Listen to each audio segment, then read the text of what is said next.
In our discussion of the yoga of love, we spoke of so many possible relations with the divine, usual human relations being utilized for approach to the divine. We also discussed how it is possible to consecrate our works, our thoughts, our feelings, and in the process of deepening this consecration, allow our consciousness to grow first into a contact, then into a relation, and then eventually into identity with the divine. There is also a direct relation that is possible for some, an intimate movement proceeding directly by love. One doesn't have to arrive at this love as a culmination of certain processes. One doesn't have to wait for devotion to graduate into inner adoration and adoration deepen into love. Possibly that has been done in previous lives, whatever the explanation. There are some who are caught, as it were, in a fire of love. They can't but love. There is a direct flight from the soul, from the heart, irrespective of whether the mind is developed or not, whether the mind understands or not. There is this direct relation. And when one realizes this identity with God, with the divine, this love expresses itself spontaneously as love for all around. Love for God, when it is real, unself-regarding, cannot be bottled up in oneself. There is no such thing as having an exclusive relation with the divine. The divine insists on the lover, human lover, recognizing him, greeting him in his diverse manifestations, in the thousand faces of the one. And love for humanity, love for fellow men becomes a radiation of love, not as the reasoning mind would expect, a step leading towards the divine.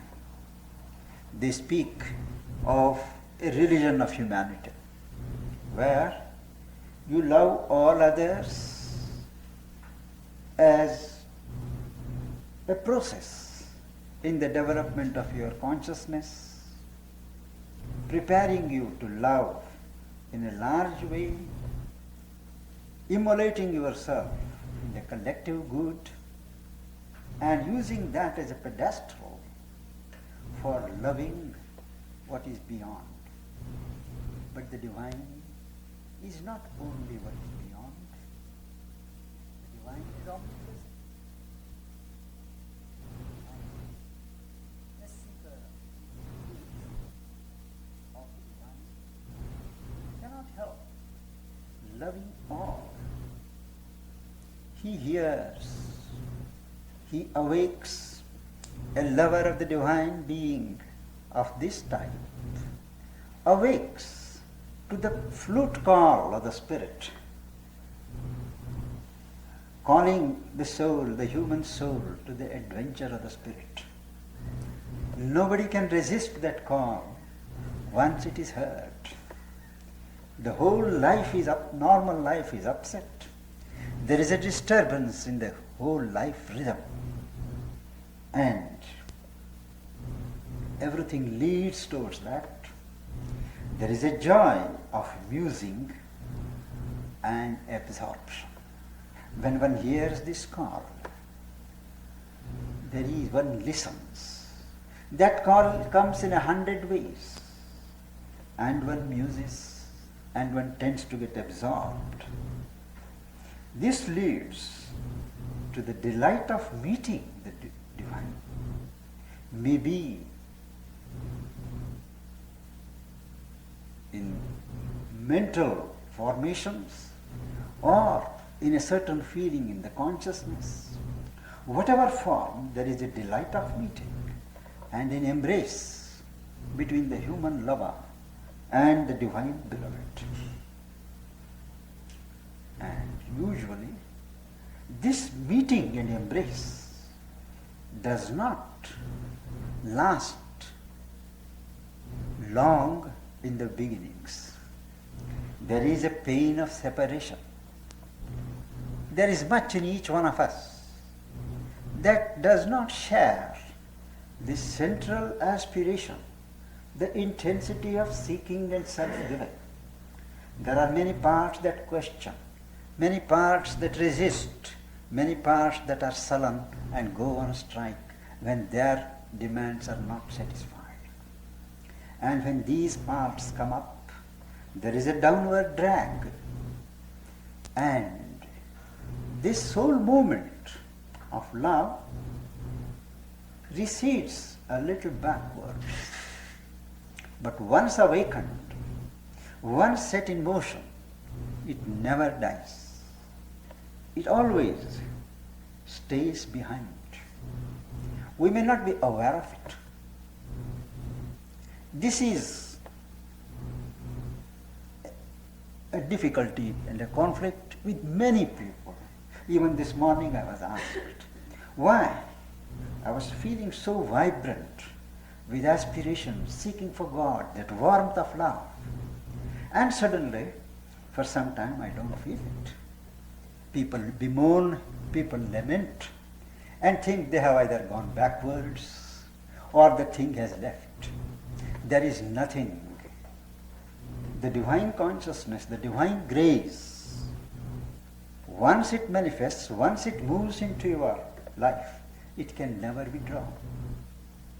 I am reminded here of an incident that took place in the place where I live some years ago. There was a Frenchman. He came and asked me, "Can I speak to you? Would you speak to the mother on my behalf?" It was one of my duties. I said, yes. He said, "I am an actor. I act in the stage in Paris, on the stage in Paris. And I feel at times my life is without meaning. When I come here in India, in Pondicherry, I feel a glow, I feel a sweetness in life, I feel the presence of the divine. I stay here for 3 months, that is all that my circumstances permit me each year. And when I go back, I get involved in my work and I completely forget things, lose contact. And that is the tragedy of my life, that I lose contact with the divine. I do not know. Shall I give up everything and come and stay here permanently? And whatever the mother says, I shall do." So, that evening when I spoke to the mother about it, she told me to give this reply, that certainly it is not necessary nor advisable for him to leave his field of work for the quest to the divine. The divine grace, the divine presence, once it becomes tangible, once you experience it, never, never, never leaves you. What happens? It withdraws behind the veil, but it stays. Man may live, but God won't live.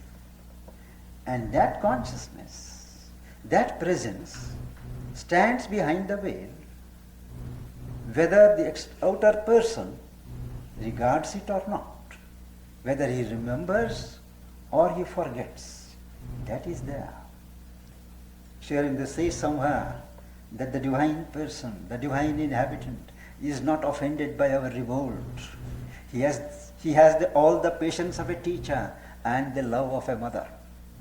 Now, when the external personality, the individual, is otherwise occupied, forgets, that waits. So all that takes place is we forget, but that does not withdraw. It is always there behind the veil. One has only to recall, again and again, recall in the mind, recreate and visualize that situation, and that comes to the fact. I remember also the sentence, few are those from whom the divine withdraws, but there are many who withdraw from the grace. They forget. And this pain of separation is only a separation and not a permanent division. It is because there are other recalcitrant parts which do not share till they learn to assimilate, till they learn to fuse themselves into the central moment. There is a certain receding inward. And there are the tears of longing, sweet tears. The tears of longing for the divine are very sweet. They purify, they wash out much dross. They are the real catharsis that cleans all the impure elements in us. And when the outburst of the tears of love and tears of anguish for the divine are shed, there is a lightness, there is a secret warmth inside, and one feels like a tender flower. Almost one feels the whole body is the soul. A least offensive word, an unclean word, it hurts. One is in such a state of purity that one likes to live only in that, but life is not made in that mold. One has to make that state the basis, the fulcrum for the movement of the entire machinery of life. And when the period of separation is over, there is an increased delight of reunion. Reunion is always more delightful, more satisfying, more cherished than constant union. Because one realizes the value of what one misses. And the union is more complete, more organized, more securely held. And for this relation, the heart of man is the scene. The mind is usually silent. Mind does not understand, and the heart does not care what the mind feels about it. And this relation between man and the divine, the possibilities of approach through love, that intensity of losing oneself, that is treasured in the mystic tradition in India of Lord Krishna. Krishna is a divine figure to the Indian mind, every bit of whose life is symbolic. Legend, to say the story in a few words. There was a titan, a demon king, who was good to his subjects, but hard to the gods, to the men of truth. He hated them. And one day, when his sister's marriage was being celebrated, and in a rare gesture of humanity, he took up the reins of the chariot in which his sister and the bridegroom were seated. The whole concourse of the city had come out, gathered, and as he was driving music to the accompaniment of music, proud in his suzerainty over the gods, there is a voice in the skies.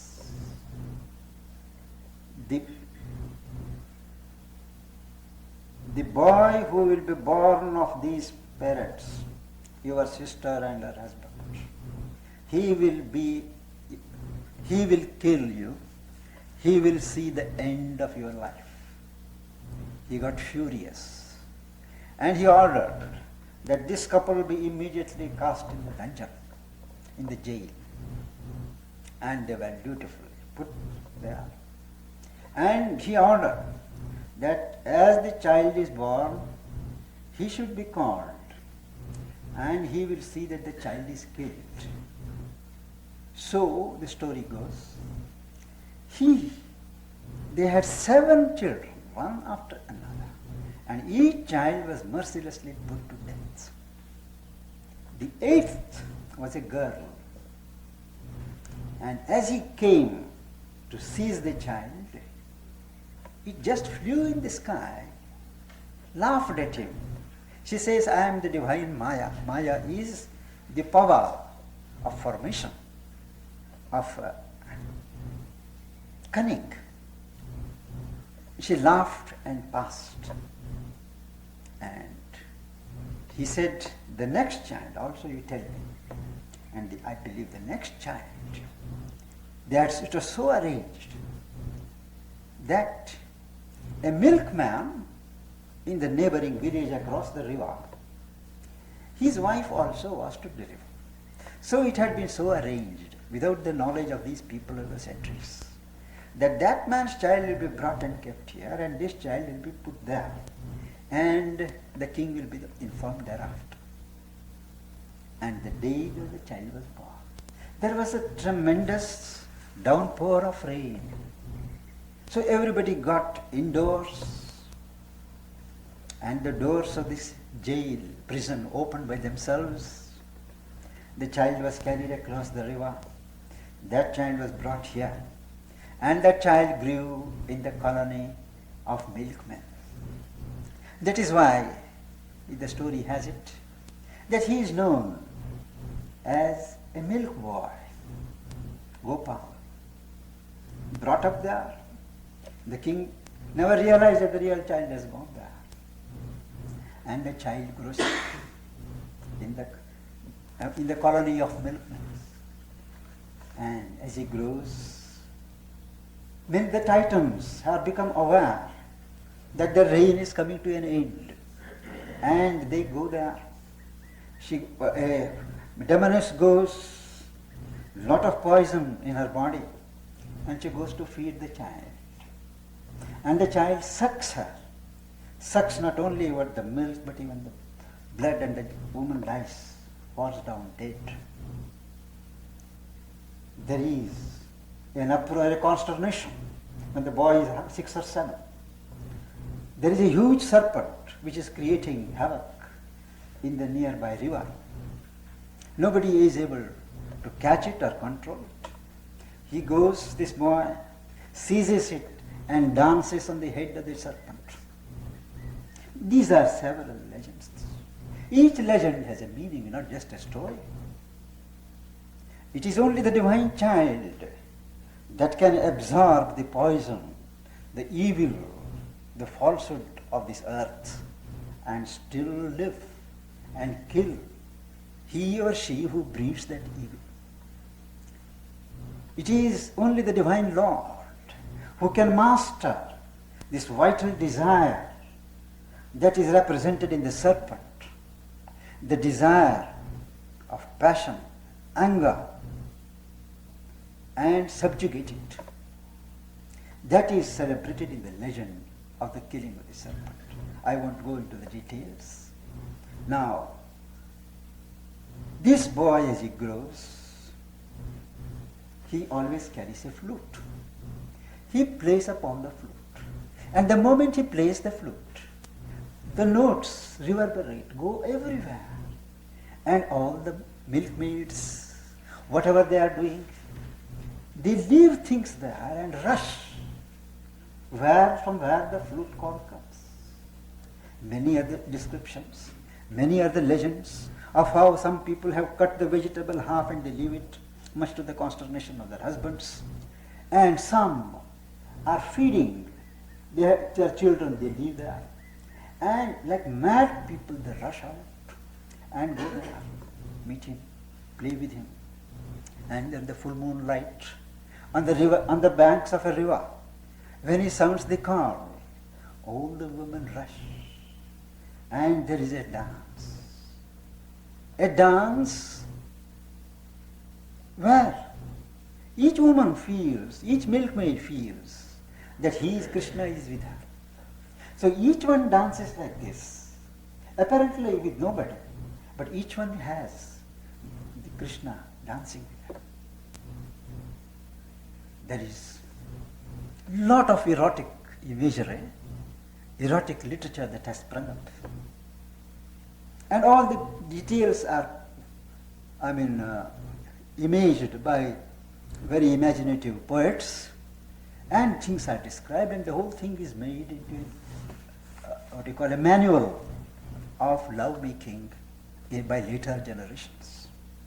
The fact is, when you read the real scripture, the Bhagavat as it is called, in the original, this boy was only 9 years old. Obviously incapable of all these erotic exercises that are ascribed to him. There is one day it is described how all the milkmaids, after their work was over, they had left their clothes on the banks and they were taking bath in the river. Krishna comes there, he takes the clothes, puts them on the tree, and they have very flimsy clothes. So they come and they find that the clothes are there, they beg of him to give. He said, you have some clothing left still, you please throw that clothing, then I will give you these. And they realize, and they disclothe themselves completely, and then he gives them what belongs to them.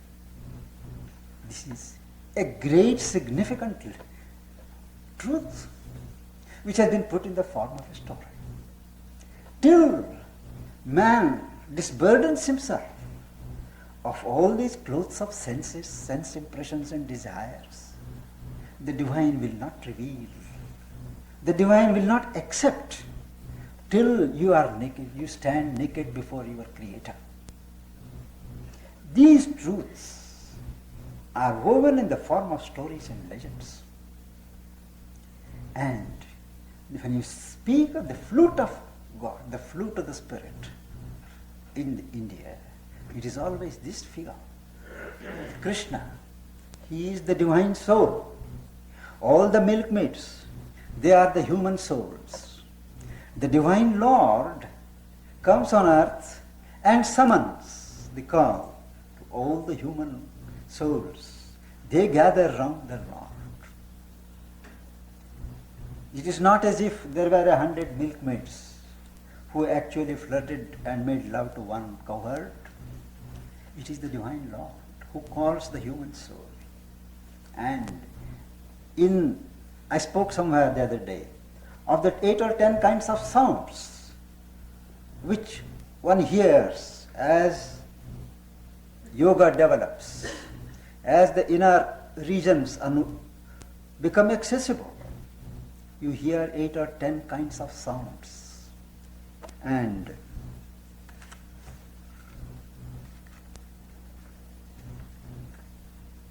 Yes, it was somewhere else.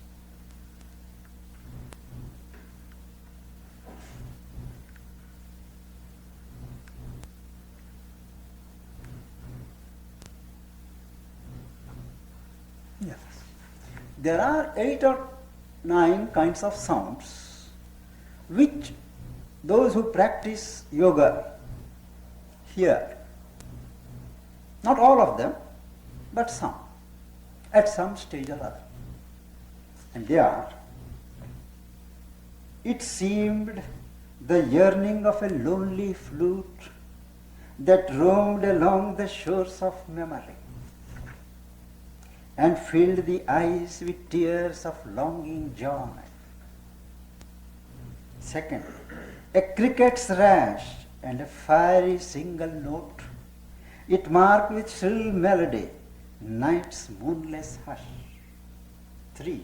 A jingling silver laugh of anklet bells travelled the roads of a solitary heart.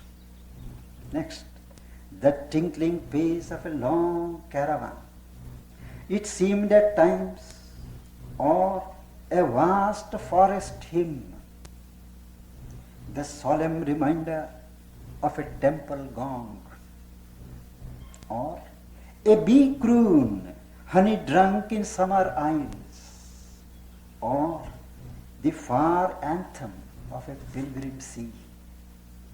These are the authentic yoga sounds, and among them the flute has a captivating melody. All yoga of love, devotional approach flows round this fact of a divine call, awakening the human soul and calling it for play, for union. The human soul is conceived as maids and women, and the divine Purusha, the divine person, as the male, calling them to action.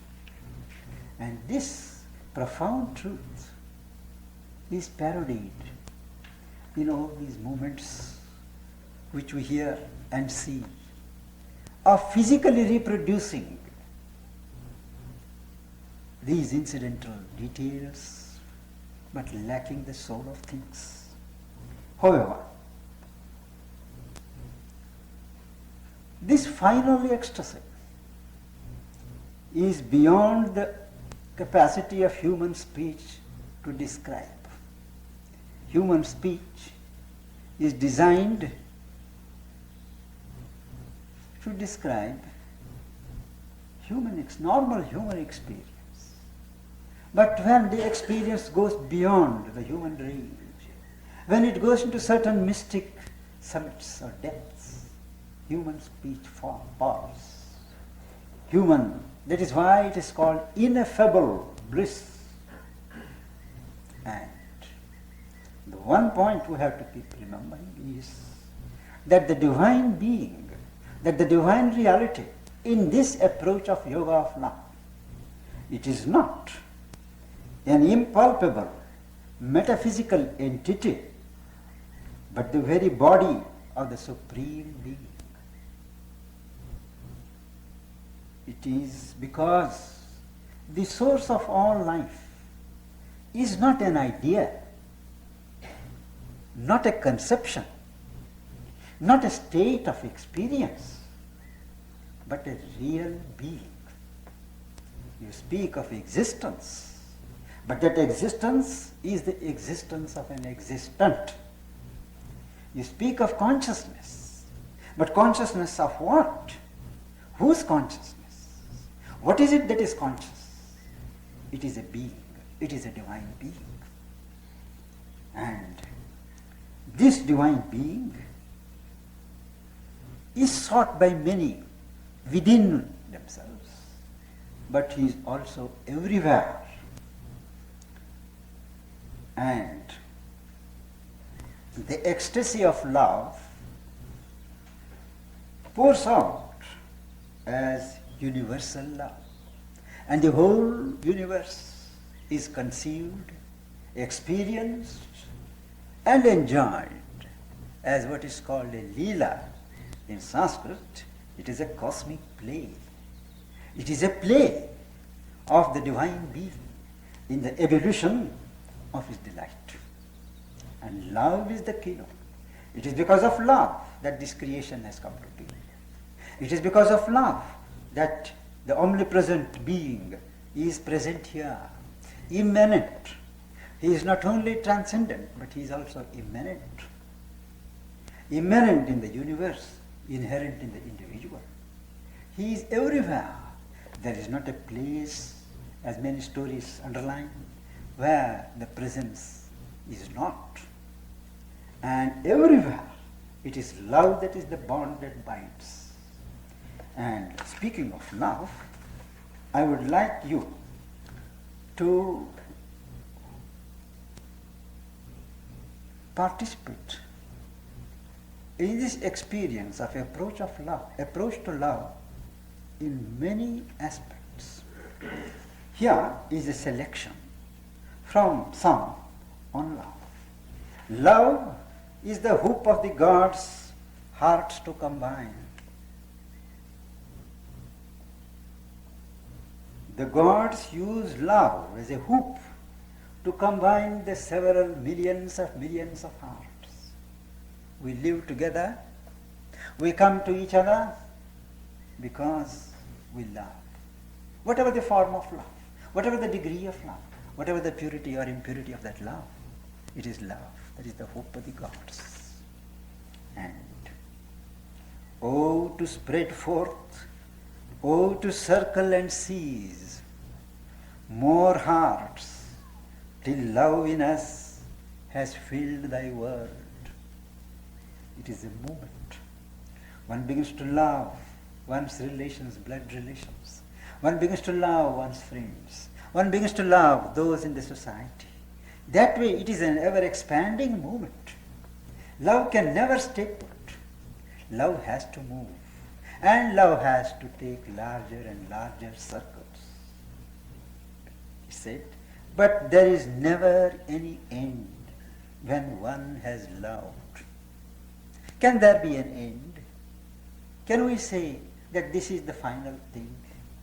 Love goes on discovering other ways, new ways of expressing, new modes, new horizons. Love is one thing in life to which you can't say that thus far and no further. There is no absurdity in love. All what the mind calls absurd acquires a new meaning in love. Love is not logic, but love cannot live by heavenly food alone. Only on sap of earth can it survive. We can't have a philosophical love, a metaphysical love. Love has to spread, find its roots and nourishment on earth. And how do we do it? By loving those around us. Not only human beings, but the entire creation. That is why the seers said, Vasudhaiva Kutumbakam. The entire earth is my family. He did not say humanity is my family. The entire earth. The whole of Buddhism, the real, true, essential Buddhist teaching is centered on this concept of love. Love all orders of creation. And when it was intellectualized, when the philosophers and the monks met after 500 years after the passing of Buddha and erected what is called true Buddhism, which denied that there is a soul, denied that there could be a God, denied that there could be a real world. How there is no real soul, but only an association of desires and ideas. By prolonging themselves, they create an illusion of continuity, and really there is nothing. Well, it did not catch, it could not catch. It had to go out of the land of its birth. And Buddhism came to acquire acceptance, universal acceptance, only when the element of love was restored by the Mahayanists. That love. And Buddha himself was raised to the position of a god. Maitreya, the god of love, the god of compassion. And they conceived of the divine grace as Tara, Prajna, divine compassion, divine knowledge. But because these truths answer to certain needs in human system, the human being needs, because these things answer to certain truths in the being. And life would be pretty unbearable if it were based only on metaphysics. And as a humorous line, easy is the love that lasts only with favors in the shopman heart. Who tortured, takes and gives the kiss, he loves. It is very easy to love when everything is pleasant, when there are favors returned. But when subjected to the trials, ordeals of pain, still if you love, that is real love. It is.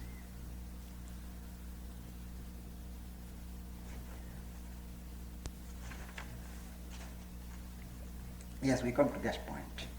The God of wrath, the God of love are one. Nor least he loves when most he smites. It baffles human imagination, human mind, to conceive of God as responsible for all that things that take place, the conflagrations, the blows, the terror, the pain, all that. And the human mind immediately rushes forward to absolve God from the responsibility for all these things, and they erect a devil. If you don't erect a devil, you somehow conceive and want other people to believe that man is the creature who creates sin. It is not due to God, but it is due to man that all these wrong things have taken place. Or if you come nearer our age, you will eliminate both the devil and the sense of sin and say it is nature. But actually in all it is God. It is the divine. When we are unable to bear that impact, when we are able to bear that touch or understand and analyze clearly and see, comprehend the truth behind the blow, it is painful. When we know that the blow is a corrective blow, that some resistance has to be broken, and it is a shock, and it is a blow of mercy, it is a blow of grace. So when you say somewhere, even our punishments are a grace. Even failures are bricks in the edifice of success. We have very limited understanding. And only material successes, pleasant things, are welcome to us. But God is there in the smile of a child as in the terror of a whirlwind. All have their roles to play. And Indian conception speaks of Shiva, the god of purity, the god who has compassion, white with purity and compassion, whose throat, is blue, because at some point in the evolution of the universe, when the gods and the titans churned the ocean of milk, that is consciousness, and draughts of poison came up, and they threatened to engulf the entire earth with waves and waves of poison. It is he, this God of compassion. He comes forward and drinks that poison, but doesn't allow it to go inside, and he holds it here till the whole white neck turns into blue. He is what is called Sri Aurobindo calls the blue-throated ascetic. He is also this God of compassion, this God who does so much for humanity, for the earth. In another aspect, he is Rudra, the God of thunder, the God of terror. His hordes and his hosts cover the entire universe at different levels, destroying all obstruction, destroying with pain, because otherwise things will not be removed. They are called the Maruts, the storm gods in the cosmos. They are the army of Rudra, the god of terror, and he is also known as the supreme healer. The Indian mind has absolutely no difficulty in conceiving of the God of compassion as one with the God of destruction, and the God of destruction as the supreme healer. In everywhere, it is love. It is love for his creation, love for his creatures that moves the divine. And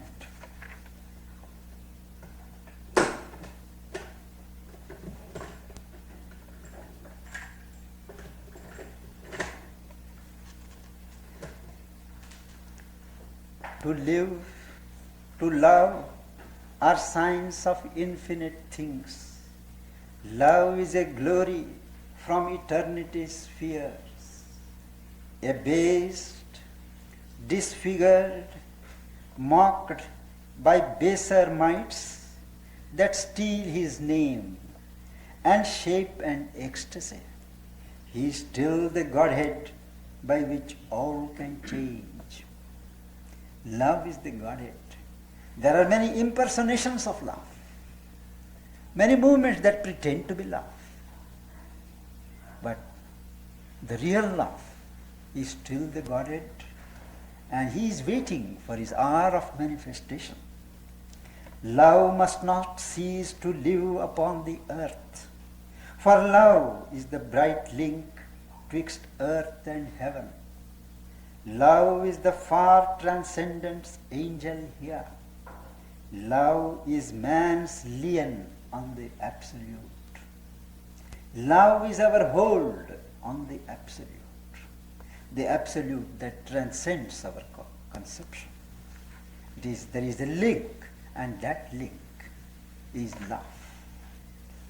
Someday, surely, the world too shall be saved from death by love.